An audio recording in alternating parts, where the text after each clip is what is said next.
Hey, hello, hi. Welcome to and or back to the EquiTheory podcast. I am your host, Jill Treece, and this week's episode is a continuation of last week's part one as I explored sort of, my little BookTalk situation, reading The Body Keeps the Score by Bessel Kolk and seeing how some of the principles of things that I learned from the book might apply to work with horses, and particularly horses that deal with problem behaviors and struggle with perhaps past trauma. So I would love nothing more than to continue this discussion a little bit more organized than last week, a little less crunched for time. So hopefully this will be a little bit of a deeper dive. Got a lot of really positive reception from the last episode and some of the social postings on the TikTok and the Instagram. So this seems to be a topic that people are interested in. So I'm happy to continue the conversation. So let's get into it.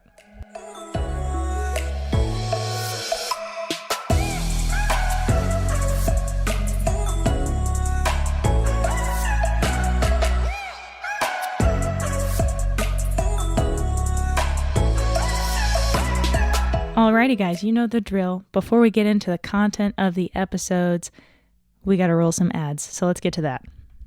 All right. So some housekeeping things before we get back into the episode. If you would like to not have to deal with ads in the future, you may become a premium feed subscriber. So what that means is you'll click the link down in the description to Supercast. It'll be EquiTheory.supercast.com, or you can go to Supercast, search EquiTheory, become a member for however much you want, or you could just support the show. There's a donate option, 5 to 15, whatever you want per month, and you get the ability to ask me anything. And what that means is you write out a big old question that you want me to read and answer, and you'll get an episode dedicated to answering that question on the members only feed. You'll also get access to deep dive episodes that will be coming and ad free, so you don't have to deal with ads anymore. So if that's something you're interested in, please consider becoming a member. Beyond that, if you have a sort of a general question that can be fit in the old Twitter length, there's a new segment that I'd like to start on the podcast. So backing up a little bit, in the description of each episode, you'll see where it says listener survey. And so many of you took that survey. My God, I thought it was like really hard to get people to take surveys, but thank you, dedicated people who took the time and answered that survey and told me what you thought. I have read 90% of it, but there were so many responses. I'm still sort of sifting through it. First of all, thank you. My God, how nice some of you were. Like, genuinely, some of the most moving things I've ever read. Like, seeing how much the podcast means to you guys was really like heartwarming and made this feel all the more worth it. So thank you, those of you that really took the time and dedication and wrote something super nice or super thoughtful, gave me pointers and things you want to see or don't see on the show. But yeah, so one of the things was that there was some serious contention over organized episodes or rambly episodes. Some people really, really love the rambly episodes and were like, Jill, please, oh my God, stop saying how annoying you are all the time. We're listening to you. We want to. Stop complaining or like apologizing for yourself. And then other people were like, I want more structure, less rambly. So sort of mixing that up a little bit and seeing if I can introduce some segments so that we can still keep the same old rambly Gil, but, have some more consistency to the show. So what I am proposing with that is a little bit of an advice segment. I want some things that I can do to sort of build out the show a little bit more. So we got the main topic, and then at the end, I'd like to do some quick Q&As, a little bit. So, like I mentioned, something you can fit into a Twitter question, old Twitter, not new Twitter, or X, whatever, God. So just a short question, like, what do you think about X, Y, and Z? Or how do I cope with this, with my horse? Whatever it is. So there will be a listener submissions form. So just a Google form in the description. If you want to check that out and submit something, I might answer it on the show. But if you want your question like guaranteed answered, then you got to become a member, bro. Especially if you want to add more detail. Like if you don't have enough room, become a member. It's $5. So, yeah. Let me see what else I got here. I did actually take notes for this episode, so I do have some things that I would like to say. first of all, as we get into the content here of the episode, this is a book called The Body Keeps the Score. It is about trauma and trauma recovery. It is a book that I think is more perhaps directed at clinicians than perhaps individuals with trauma due to the nature of the content described. If you are a younger individual, I don't recommend reading this book. It has some very, very graphic descriptions of abuse and assault, of which I will not be describing today, but I do want to give sort of a content warning here that there will be discussions of trauma and abuse, more directed at, day-to-day interactions with horses, not so much on the human front. But just if you're sensitive to that sort of thing, be mindful, check in with yourself, and make sure that it's safe for you to continue. Another thing that I want to sort of address off rip here is just some sort of things that I want to make sure that you know that I'm aware of. Horses are flight animals, and being in flight mode as a horse is not necessarily a trauma response. It is a natural response to attempting to survive. It is ingrained in them. It's normal. Sort of more what we're talking about is when that gets a little bit dysregulated, when it's coming up in abnormal situations or when it's inhibited. We'll get into that a little bit more throughout the episode. I also want to point out that I am well aware that horses and humans are different. And in studying psychology, as I wrap up the clinical mental health counseling thing and start working more towards becoming a therapist, I am learning a lot about psychology and how people work, how the brain works, and I'm well aware that horses and humans are not the same thing. And my intention with these episodes is not to be anthropomorphic or say that humans and horses are the same and that horses feel the same things we do. But sometimes there is overlap. So I want to approach this conversation on trauma in horses from more of take it as a principle. These are the principles from human psychology, human studies, and things that we've learned from that, and how that might perhaps apply to horses, since we don't have sort of a similar insight into horses because horses can't talk. So it's a little bit harder to sort of assess those things to know, is this a trauma response? Is it a learned response from negative past experiences? Does that constitute trauma? It's a little bit fuzzier there. So more or less, these are more musings on how we might apply what we know about trauma in horse and humans to our work with horses, how this understanding might facilitate more of a compassionate approach to some of the things that crop up in terms of problems and behavior with horses. Also something I just wanted to say off the top because somebody mentioned it in one of the comments is polyvagal theory. It is covered in this book, but briefly, if you're not familiar with it, it's the work of Stephen Porges, Deb Dana. It centers around your vagus nerve and how it innervates your body, and it's closely related to your stress response as it's part of your autonomic nervous system. But I do want to say that I don't know enough about it to feel like super confident talking about it. It's one of those areas that has been on the horizon for me for a while. I've listened to Warwick in the horse world talk about it. I've listened to some of Steve Porges, Deb Dana, and I've listened to it come up with like my Gottman research and stuff. Like it's out there in little hints, but I haven't formally looked at polyvagal theory. That's something that I would really like to do a deep dive on. And that might be one of the premium deep dive episodes that I cover. If you're interested in that, please let me know. But yeah, I just wanted to mention that is something that if you're heavy into this stuff, you might feel is being excluded from this conversation. And that's intentional because it's very complicated to me and there's a lot that goes into it. And if I'm going to cover something like that, I want to do it justice. And, I just feel like I haven't looked into it enough.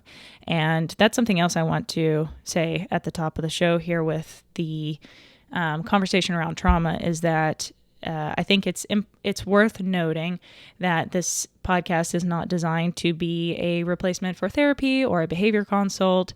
These are me taking my personal view and what I have learned as an individual into the conversation with horses. This is not me speaking as a clinical professional here, okay? So with that said, let us move forward. So yeah, the van der Kolk book. Very, very, very, very interesting. Very cool. There are some very dark parts of this book, but it is a really comprehensive look at the neuroscience behind how trauma affects humans, how it affects our approach, how it affects our tendency to cycle and stay stuck in vicious cycles that are harmful. And it's not intentional, but when you see people that you're like, oh my God, you are so self-destructive. You know, maybe you grew up in a household that was really destructive and you continue to seek out these patterns. And then you feel this sort of judgmental blame towards them where you're like, why do you keep doing this to yourself? A possible explanation, depending on their history, is that they are traumatized and they are stuck in this loop. And they unintentionally seek out these patterns, and without some sort of intervention, you know, whatever that may be, therapeutic, it's not likely to stop. So in that, the encouragement here is to find compassion, at least for me. That was my takeaway from this. It was the explanation of trauma, traumatic responses, traumatic reenactments, where you're seeing those horrible things continue to play out for people, that it deserves compassion and it deserves a reverence and a level of understanding, that this is a really unfortunate thing that this individual is stuck in. And we see that a lot with horses.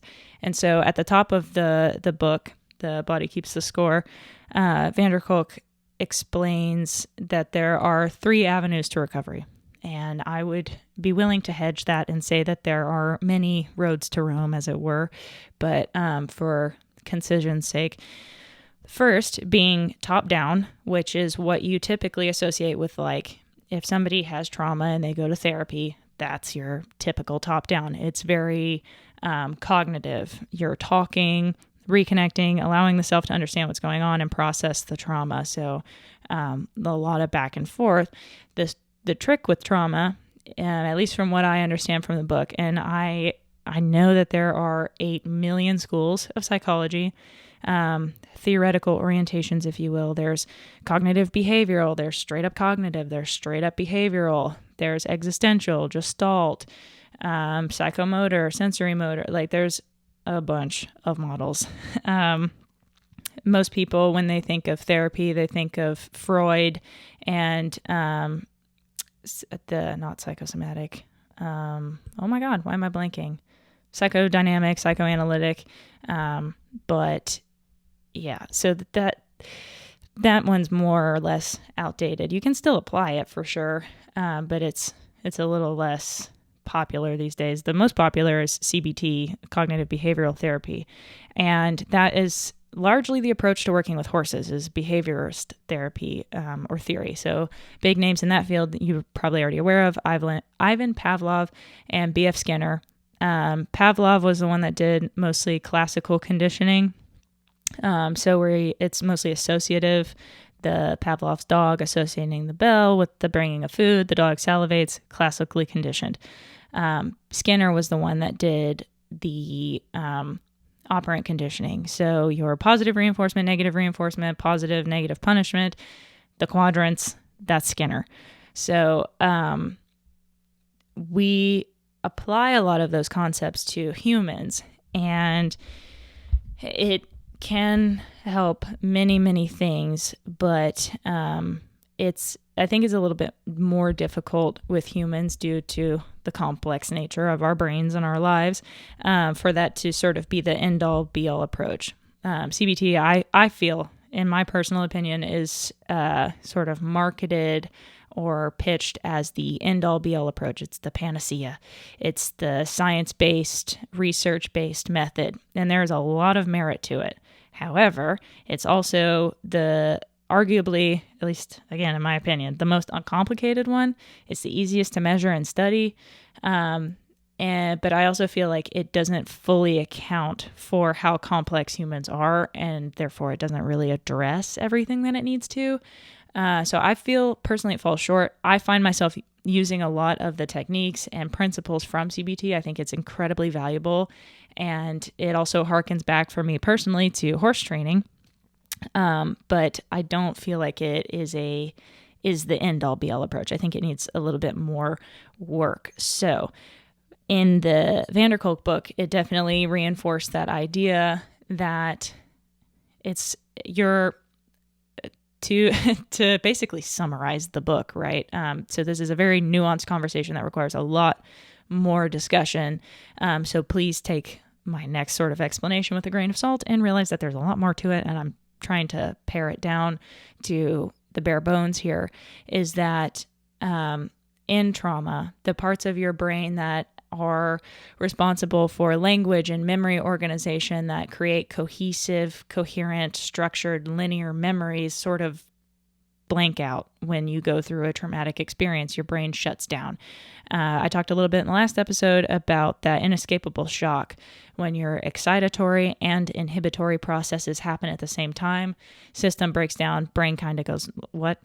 And then you start leaning on more amygdala, sort of that irrational, if you will. It's very rational, but just sort of your animalistic brain, if you will, which is not fully accurate, but to paint a picture here. So if your language and memory centers sort of black out during a traumatic experience, trying to rationalize with someone about it is not particularly helpful, because you can be looking at someone saying, well, like it's not reasonable or rational for you to feel guilty or shameful about that. It wasn't your fault, but they still feel that way. So now you've just invalidated it. It's not, the intention is not helping. The intention's pure and good. And what else do you do? Right. And this book sort of gives you that. What else do you do? But to just be like, oh, you shouldn't feel that way is like not acknowledging that you still do. And why is that? And exploring that more. So, and that's why the top-down approach is not always the best, and particularly isn't super well fitted to trauma. So second avenue that he mentions in the book, in the prologue, is the medication, which sort of shuts down those inappropriate alarm reactions, your fight, flight, amygdala, when it's all distorted from being oversensitive, hyperactive. So that tech sort of alters how the brain organizes information. So that can be very helpful. Is it an end-all be-all? It depends on what the definition of success, end-all be-all, is in that situation. So the third approach, what we're sort of getting at in not wanting to go top-down, is bottom-up approach. So what a bottom-up approach is allowing the body to have deep visceral experiences that contradict the helplessness, rage, collapse that was experienced during the traumatic event, whatever it was, or events. So it's interesting how, like, the parallels that I saw in reading this book between horses and humans. So with horses, they're primarily going to be bottom up because you can't talk to them. You can, but do they understand? So, and I feel like horses are deeply in tune with themselves, traumatized or not. And they're very aware of their surroundings. They're interconnected in that way. So in taking a bottom-up approach seems the most natural, right? It's their element already. Whereas with humans, we're very thinky. We tend to retreat into our brains and out of our body when we're distressed. And some people do go into their bodies, but horses particularly.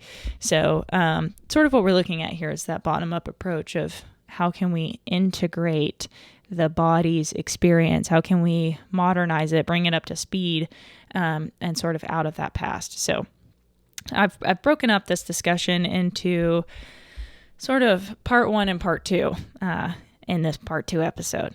So part 1 is sort of the understanding explanation, and part 2 is the treatment recovery section, if you will. So understanding reactivity and problem behavior, that is going to encompass how does it work when you have experienced trauma, or when a horse has experienced trauma. So it's important to understand that people superimpose their trauma on everything around them. So this is not to say that they're dramatic or that they're overreacting, but that they're hypervigilant, that they see the world around them as generally somewhat threatening. Of course, this is going to depend on degrees of trauma and all of that. I'd rather not hedge every statement I make. So let's be charitable and understanding. So that they see the trauma, that they see threat. And that is a result of being compulsively, consistently pulled back to the past.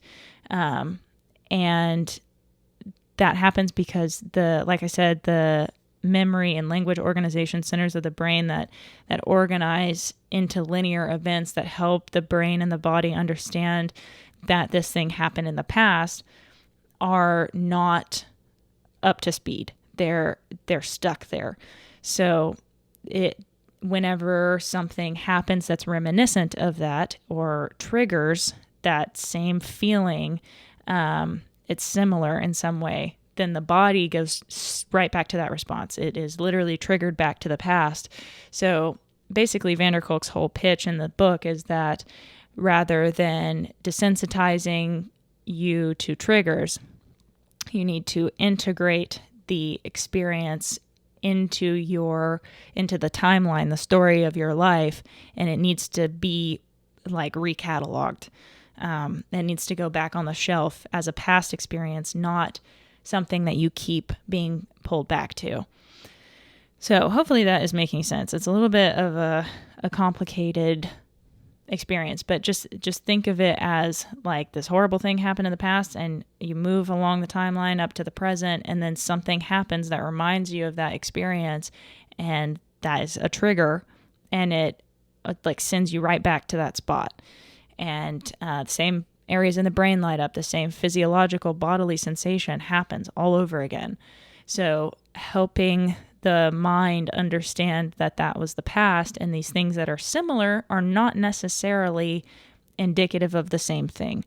And like I said, this episode is more oriented towards horses, but I find it might be easier to explain and empathize as a listener if you imagine it in your own body, in your own life. And unfortunately, some of you might not have to. So again, I just want to say, if this conversation is bringing up any anxiety or feelings of discomfort, please be mindful of that and pace yourself, notice that. And if it doesn't feel like the episode for you, it's not the episode for you. Or take a break and do some breathing. So understanding that is what's happening. That's what we mean by a trigger. It's not necessarily like that triggered me and that you did something that upset me. It's that it's taking it back to something that was traumatizing. So I feel like a lot of you may be thinking, okay, how does this apply to my horse? I have similar memories of my horse going through that, where something happens that is so minute, but they've had this history in the past where they can't integrate that. So a small example that is perhaps not trauma, perhaps a bad learning experience. It exists on a continuum, right? So for Zoe, I was at a Will Fodry clinic, right?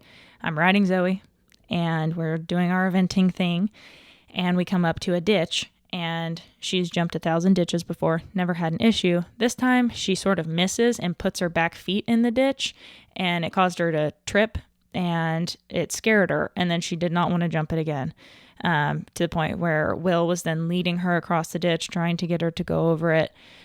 She eventually did, but then was sort of not comfortable with ditches thereafter.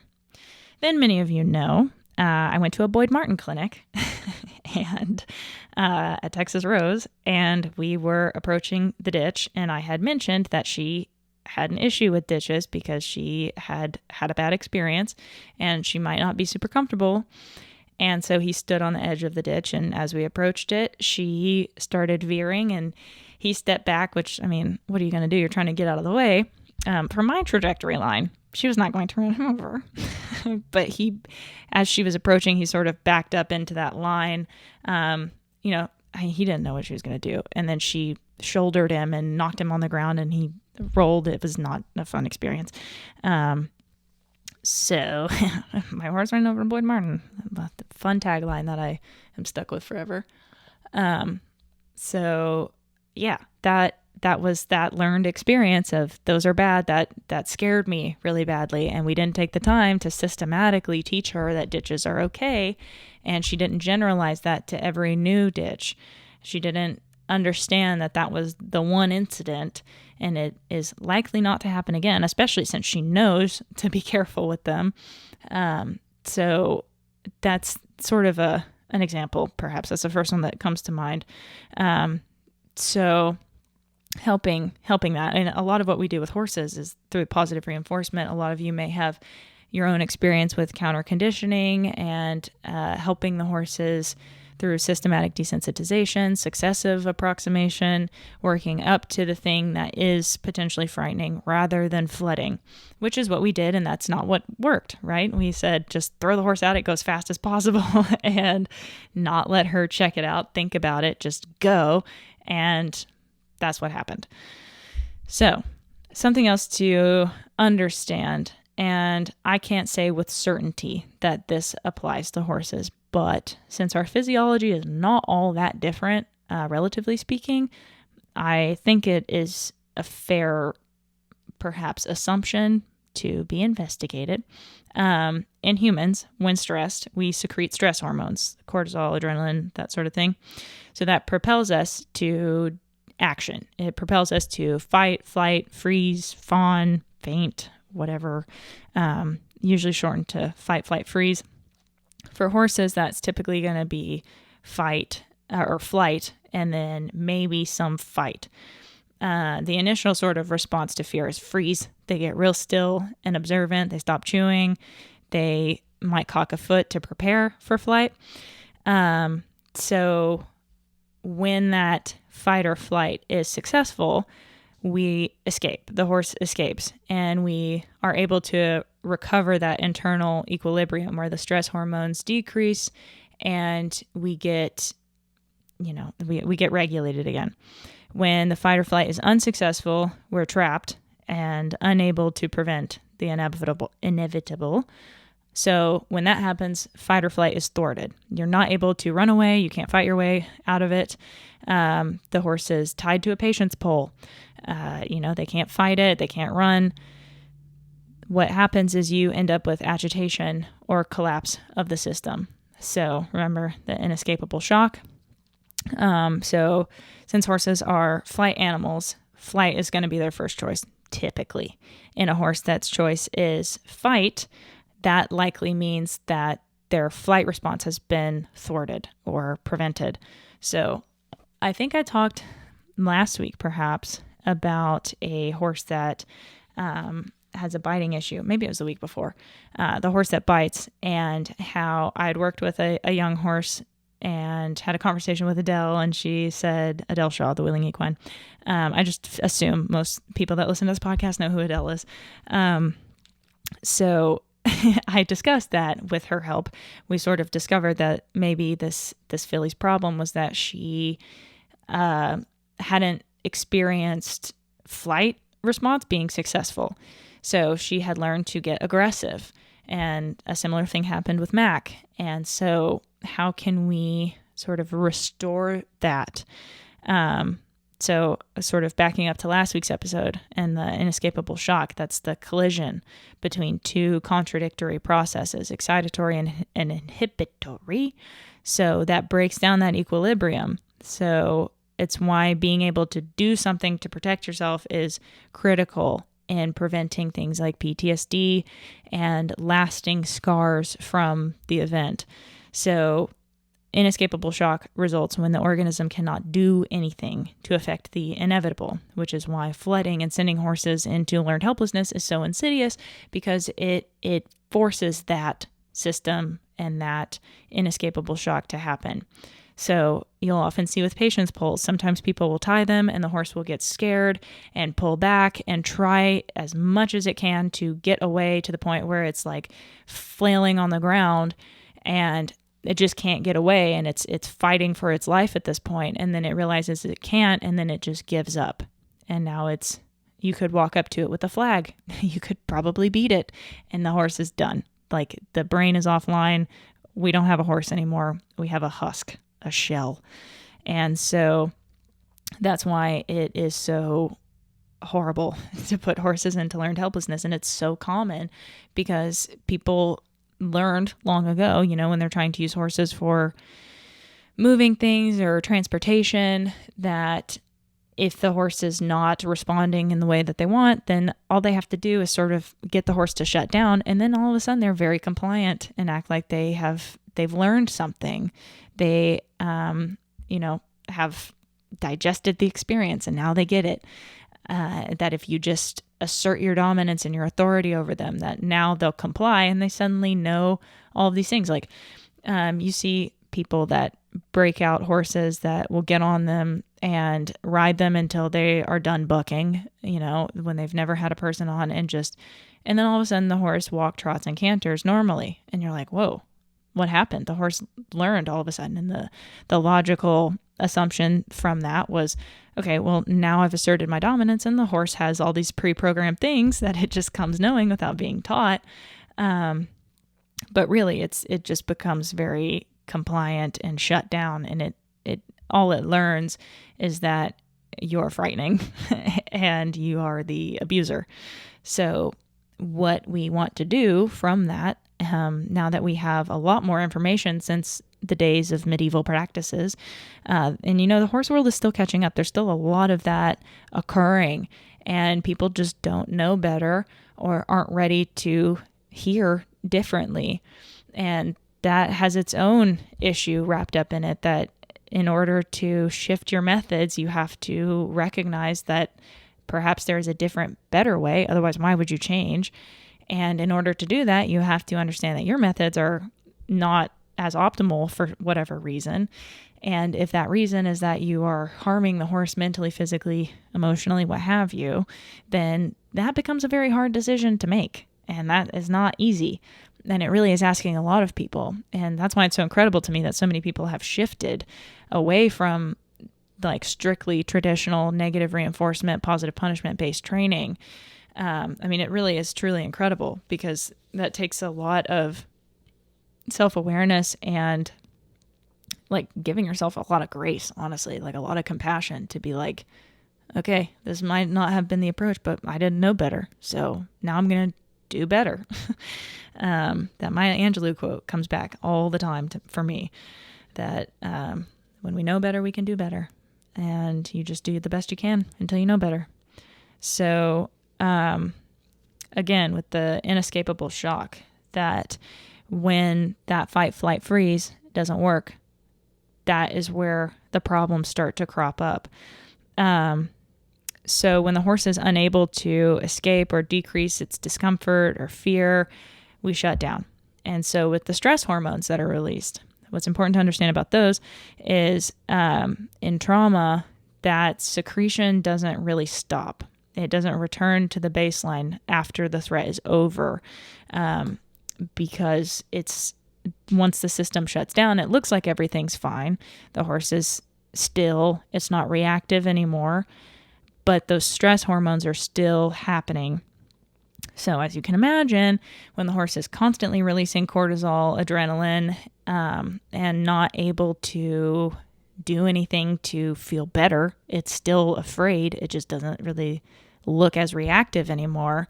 You can imagine that leads to ulcers and a lot of health issues. It leads to stereotypic behaviors. It would, logically, it's probably why some horses are more injury prone than others. Those high levels of stress, just like in humans, contribute to inflammation And when you're constantly inflamed or constantly fighting an issue, whether that's mental, physical, emotional, your body is constantly in that fight mode. And it turns sort of autoimmune, where it starts breaking down the host. So this is sort of where we shift into neuroplasticity. So that's a fun word that it took me quite a bit to fully grasp the concept of neuroplasticity. I know that like the brain isn't fixed and that you can change it, but like, what does that mean? So what that means is that the brain is formed in a use-dependent manner. So neurons that fire together wire together. So what the brain does and how it reacts and how you react and how often that happens, how often you need to go into whatever system, that is sort of what your brain funnels into. So something really common that we talk a lot about in therapy world is if you are constantly, whether you're joking or not, whether you're constantly saying things like, I'm so stupid, I'm so dumb, I'm ugly, I'm horrible, I'm an idiot, I can't do anything right, God, I'm never enough, it's always something with me, I'm just constantly messing up. You're listening. And so you may feel like those things are just like passing flippant phrases, but when that becomes sort of the channel that your little brain river is flowing down, it starts getting etched deeper and deeper and deeper and deeper. So then that sort of becomes the default. Circuits that fire repeatedly may become the default setting, the most likely thing to occur. So when something does go wrong, it reinforces, I'm stupid, I'm an idiot, I'm dumb, what have you. And then you keep flowing down that river and it gets deeper and deeper and deeper. Whereas if you are mindful and aware and notice and make the effort and the intention to do something different, then you start rewiring differently. So that's where CBT is helpful for reframing your cognitions, your automatic thoughts, thought stopping. Stop the thought when it's a negative one, notice it, and then reframe it. You're at work and you have dropped ink all over your desk. God, I'm so stupid. I'm so clumsy. Stop. That is negative. Let's see if we can reframe that. I have a lot going on today and I'm moving a little quick and I drop my stuff. So if I settle and I take it easy, remind myself that it's not that deep and I'll get there when I get there. And this is just where we're at today. Have a little bit of patience, a little bit of compassion for myself. Then we're going to move on. It'll be fine. And instead of having so much weight on it, that this is the definition, it defines your life, your existence, who you are. Whether you think it carries that much weight or not, it does to your brain, to you. Your thoughts have that power. And so if you notice that that's sort of your automatic thought, to change that, those neurons that fire together, wire together. So when you have an explosion of ink all over your desk, if your automatic thought is that you're stupid and that you're clumsy and horrible, then you're going to start to believe that, look for that more. If your response is a compassionate and empathetic one to yourself that facilitates and promotes patience, that is going to be your automatic one. It takes work to get from the sort of unhealthy, maladaptive ones to the healthier, more beneficial ones. But once you're there, then things start to change in really interesting ways. So similar things happen with horses, because horses that are reactive are that way for a reason. They have that fear response and they're constantly vigilant for things that are coming up that are going to hurt them. And then when that's paired with fight or flight, that's what they do. They run. And those triggers are sort of a similar thing. They get wired together. So individuals, horse, human, that feel safe on a cellular, I hate that word, cellular level, specialize in play, exploration, cooperation. But those that feel afraid specialize in managing fear, abandonment, and in horses, what I feel like see the most is vigilance. So the ones that are constantly viscerally afraid, that have grown up seeing the world as a fearful experience, that were ripped away from their mothers or have been manhandled and pushed around by people are going to be hypervigilant around them. So that's why, again, with the wiring together, it's important to train default behaviors and to practice kindness and help teach rather than force. There's a very big difference in the two. So something else I'd like to sort of explore that was mentioned in the book is Kolk, and I believe her name is Judy Harmon. I can't remember. I didn't write it down. Sorry about that. I believe it's her. Anyway, there are a lot of names in the book, but their proposed sort of DSM diagnosis, the Diagnostic and Statistical Manual of Mental Disorders, is and it's proposed. It has been denied for one reason or another. Bessel, Kolk in the book has some of his speculations as to why that is, but it is potentially not one that would be treated by medication and needs more maybe alternative applications. It's sort of fuzzy. So if that's something you care about, read the book. But developmental trauma disorder, I think, even if it's not a real diagnosis for humans, and it's probably never going to be for horses either, I do think it's interesting to look at some of the criteria for it and how that might apply to horses. And I think it might be a semi-decent, at least, stepping stone on the way to assessing, like, is my horse dealing with trauma? So the first thing here, there are 3 things, and then the third one's got some bullet points. So number 1, a pervasive pattern of dysregulation, emotionally, physically, sort of, are they kind of all over the place, not reacting to things in a quote unquote normal way? A pervasive pattern with with attention and concentration. So is it really hard for them to focus? Are they constantly looking around? Are they looking at other things? Are they distractible, like highly so? And 3, difficulties getting along with self and others. So the sort of additional bullets with this one is being so agitated or shut down that there's no focus. That to relieve tension, they rely on things that are potentially harmful to the self, or rocking, etc. So in horses, that might look like cribbing, weaving, stereotypic behaviors, coordination difficulties, a lot of tripping, a lot of injury, being clingy or needy. And in horses, separation anxiety, really easily latching on to attachments, and when they leave or they're taken away, it's very, very stressful. Not trusting people, finding it difficult to make herds and make friends and assimilate into herds.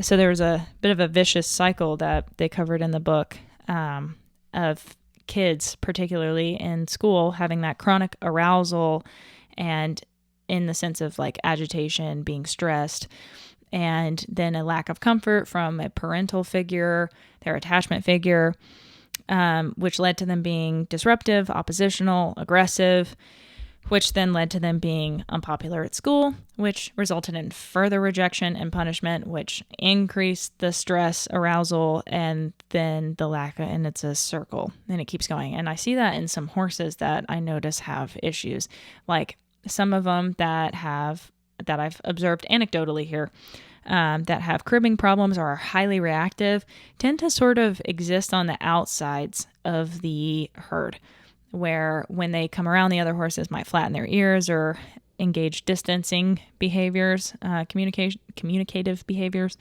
that they don't really assimilate super well. And it's that dysregulation, I feel like, might be a little alarming to the other horses. In some ways, it might not feel safe. And the other horses don't really know how to relax around them and communicate that they're safe and not overly reactive. So that's, I don't know if that has any merit, but it feels true. So that's what we're rocking with. So then another important thing in understanding sort of the makeup of trauma here and how that might apply to horses is the relationship, attachment, and attunement element. So this is that connective element. And as social creatures, we're very much like horses that are herd animals. They need that social contact to feel safe. In the modern world, we don't super feel like we do as much. Everybody values independence, at least in my neck of the woods, and it's highly regarded. And I think that there is a lot of value and a lot of benefit to that, but it can also go a detrimental direction. Throat sound. In which you get hyper independent and you don't need anybody, but as a social creature, at a fundamental level, you do. You must be connected to other people. You must be able to feel safe and comfortable around them. And if not, it is a sort of a red flag that something is wrong. And with horses, very much so. So in the book, Kolk talks about not being seen, not being known, and having nowhere or no one to turn to feel safe is devastating. So in that, you might have heard, not being seen, not being known is attunement. Being seen and being known. Having nowhere to turn, no one to turn to, is attachment, or lack thereof. So attachment and attunement are like crucial. They're like crucial, you know? But as we know, chronic emotional abuse can be just as devastating as physical. So that lack of safety in an early caregiving relationship leads the individual to not know how to feel safe. And then there's an impaired sense of inner reality, excessive clinging, self-damaging behavior. So with a horse, you can imagine how early weaning practices, again, contribute to issue and are so harmful. And I'd like to do a whole episode on weaning. I was going to at one point and I got distracted because I have a feeling it's going to be a deep divey episode and it's one I want to cover well. So that might be something I bring up on that front. But that not knowing how to feel safe on a physical level, emotional level, is something that is difficult to rewrite, but I think is mandatory for a recovery into feeling safe, I guess, which is a circle. Sorry for that explanation. It was bad. But so the most common response to distress is seeking out activities or relationships that bring you comfort and engagement. But if no one's ever comforted you, you're going to find other ways of getting relief in order to cope. So cribbing, stereotypic behaviors, and it's really unfortunate that that's sort of the direction it goes instead of reattempting to find that connection. But if you don't know how, you don't know how. So I think that's a big part of our work with horses, is to, especially the ones that have been through a lot and that have been through really trialing experiences, is to help them overcome that. And I'll get into it a little bit more in the treatment section.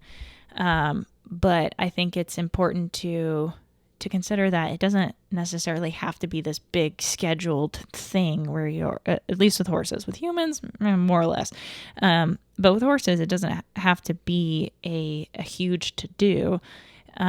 Something that can be really helpful is just spending time with them as a neutral stimuli and sort of engaging in a positive way. You know, maybe when you come out, you bring a snack and you leave. And it can sort of start building up this rapport, counter conditioning, some desensitizing.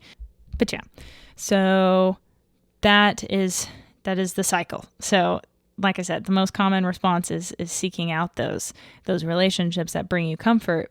And if the most natural way to calm yourself is when you're upset is to cling to an attachment figure, that makes sense and that works. But if you have had experiences that have not allowed you to feel physically safe, you then face a dilemma because your biology and your instincts are telling you to cling to that attachment figure. But if they hurt you, then now you're in a rock and a hard place. You're terrified of that contact. So that's where we end up, like I was describing with horses that get sent into learned helplessness by their person.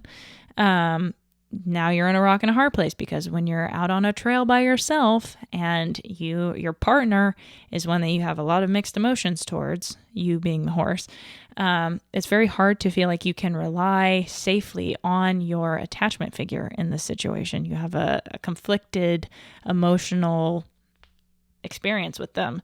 So it's very important that we show up for our horses as beings that see them, feel them, understand them, and respect them and their fears, and help address them in a way that is not detrimental and invalidating in that way. And I know it might sound silly to say like invalidating about a horse, but on a behavioral level, if you are looking at a horse that, like I described in a few episodes ago, that's afraid of a plastic bag, and you use that invalidating language as you would to another human, where you're like, oh, that's so silly. Why would you be afraid of that? That's dumb.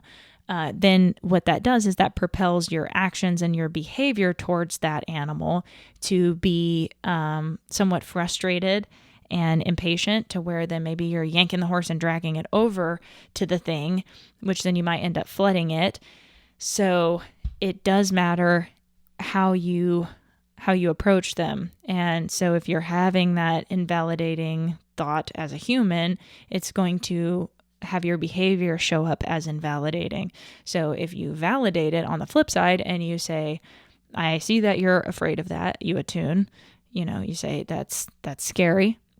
It doesn't have to be scary. Let's see if we can help you feel more comfortable with this.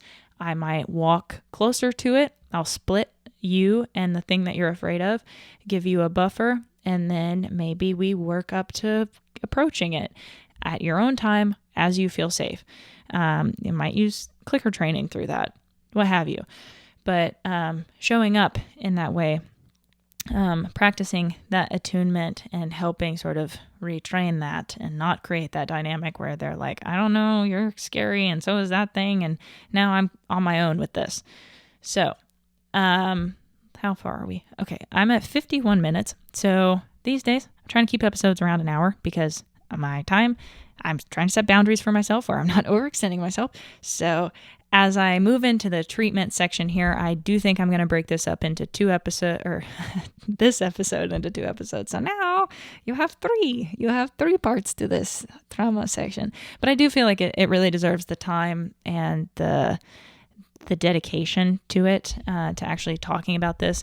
And I do have quite a bit to say on the treatment recovery section. So I think I'm gonna call it here, and then I'll post the part 3 next week. So sorry to sort of tease you in that way. I didn't realize it. I honestly thought I was going to run out of things to talk about, because that's sort of what happened last week. But let me tell you, last week, okay, so the entire time I'm trying to record, we have a window hammock for our cats, right? And Zuko, my little brown cat, continuously was jumping down on my desk, eating my straw, knocking things over, biting my cables, trying to sit on my keyboard. And he's not normally that bad. Like, ever since we put the hammock above the desk, he normally sits there. The second I started talking, he was like all over it and just was driving me crazy, kept breaking my concentration. I had to keep pausing. So frustrating. But now I am recording in my bedroom, actually, and he has been sleeping next to me on the bed the entire time. So maybe this was the solution. So I'm happy with that. But yeah, so that said, I think I am going to conclude this episode here, and then we'll do the treatment recovery in part 3. And some things I wanted to mention at the bottom of the show here is I recommend reading the book, obviously, if you are in a place where you feel safe enough to do so, but also reading Language, Signs, and Calming Signals of Horses, Recognition and Application by Raquel Dreisma. Very, very good book on learning how to attune to your horse. And like I said, I'll talk a little bit further on that in the next episode, but great episode for recognizing discomfort in your horse, and then having a conversation on maybe how to show up in that way where the horse then understands that. But yeah, I do think I'm going to call it. So thank you guys endlessly for listening. I so appreciate it. I will now be recording the AMA episode. So if you want to hear that, please do consider becoming a member. All the links that you need are down in the description below. And I will catch you guys in the next one. Let's end that a little better. And I'll catch you guys in the next one. Okay, bye.